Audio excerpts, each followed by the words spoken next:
Hello dear students, good morning to all of you. Today we are going to continue kinds of pronoun. Understand? Last हम लोग पढ़ चुके थे indefinite pronoun. Indefinite pronoun आप लोग को याद भी होगा कि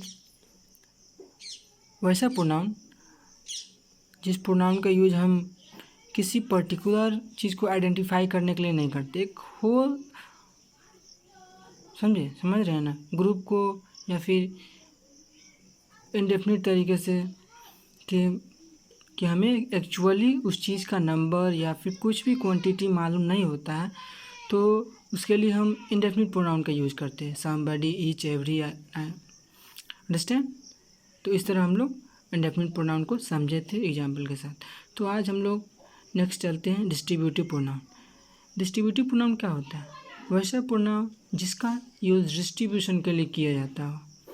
डिस्ट्रीब्यूशन आई मीन कि बहुत तरह का डिस्ट्रीब्यूशन करते हैं, बहुत चीज़ों का डिस्ट्रीब्यूशन होता है. तो हम किस तरह का डिस्ट्रीब्यूशन कर रहे हैं?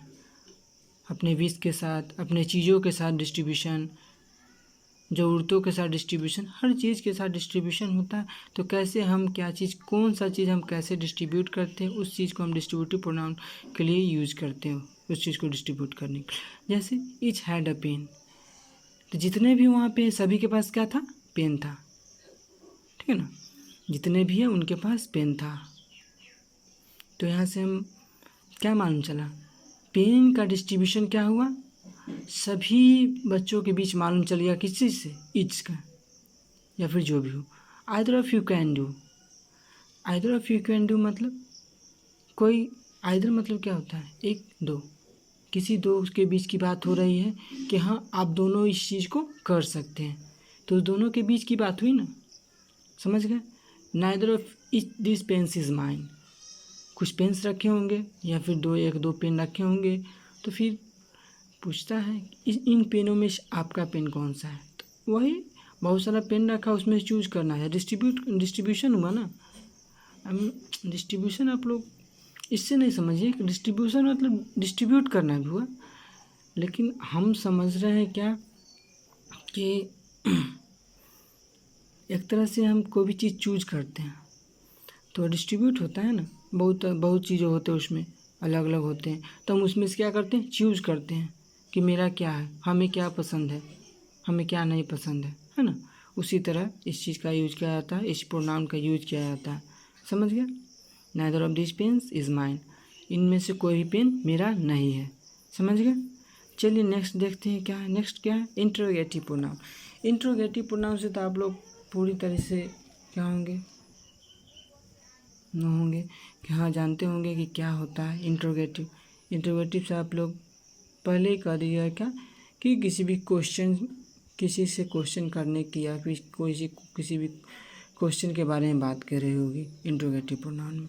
तो इंट्रोगेटिव प्रोनाउन होता है क्या कि ऐसे प्रोनाउन जिन प्रोनाउन का यूज़ किया जाता है किसी से क्वेश्चन करने के लिए, किसी से क्वेश्चन पूछने के लिए.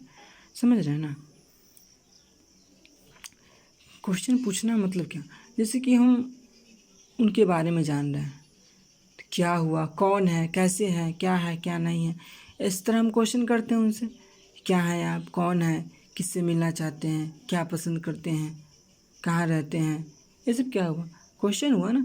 तो वही इंट्रोगेटिव प्रोनाउन का यूज किया जाता है किसी से क्वेश्चन पूछने के लिए. समझ रहे हैं ना?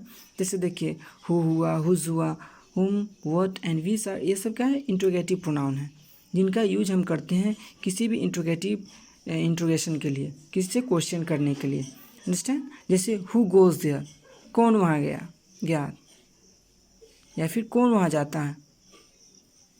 व्हाट आर यू डूइंग, तुम क्या कर रहे हो. हुम डू यू लव, तुम किसे प्यार करते हो. विच इज़ योर फादर, तुम्हारे पिता क्या है, कौन है.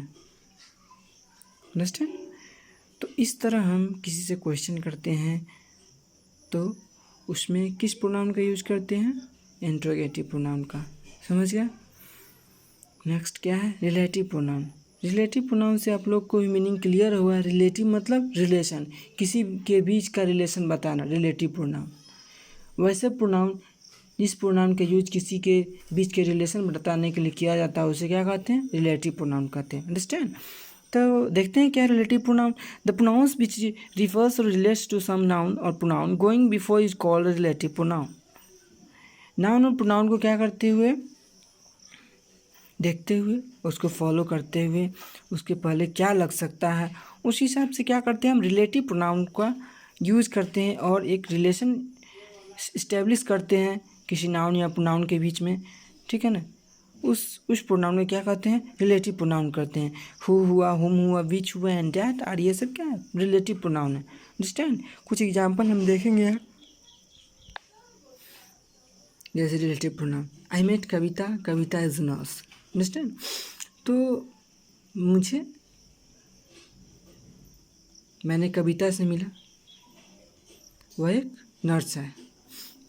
तो उसको हम एक सेंटेंस में क्या कह सकते हैं? I met Kavita who is a nurse. मैंने कविता से मिला जो एक क्या है? नर्स है। समझ गए? जैसे I have a pen, pen is black. अब हमको इसको क्या करना है? एक छोटा सेंटेंस बनाना है, एक सेंटेंस, सिंगल सेंटेंस। तो क्या करेंगे? रिलेटिव प्रोनाउन का यूज़ करेंगे। किस चीज़ को रिलेट किया हमें? इस पेन को आई से रिलेट कर रहा है, उसके क्वालिटी को रिलेट कर रहा है। I have a pen that is black.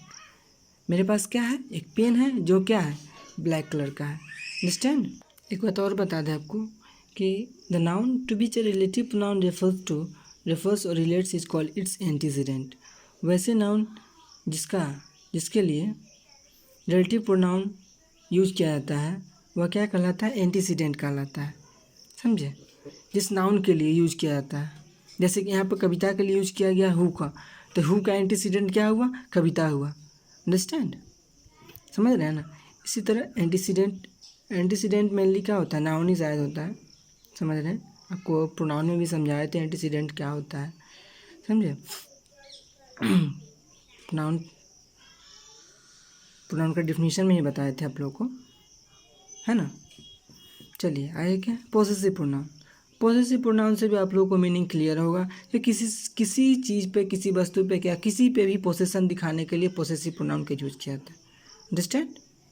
Pronounce which shows possession are called possessive pronoun. जो पोसेसन दिखाता है, अपनी अवस्था दिखाता है, उसको क्या कहते हैं? पॉसेसिव प्रोनाउन कहते हैं। समझ गए? क्या है? This pen is mine. यह कलम मेरी है, यह कलम मेरी है। That bag is hers. वह बैग जो है उसकी है। समझ रहे हैं ना?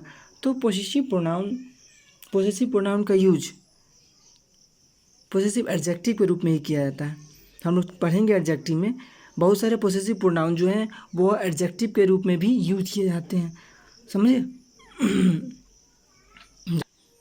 देखिए, बहुत सारे एडजेक्टिव जो हैं वह नाउन के पहले यूज किए जाते हैं, पॉसेसिव एडजेक्टिव। लेकिन पॉसेसिव प्रोनाउन जो है वह नाउन के प्लेस पे यूज किए जाते हैं।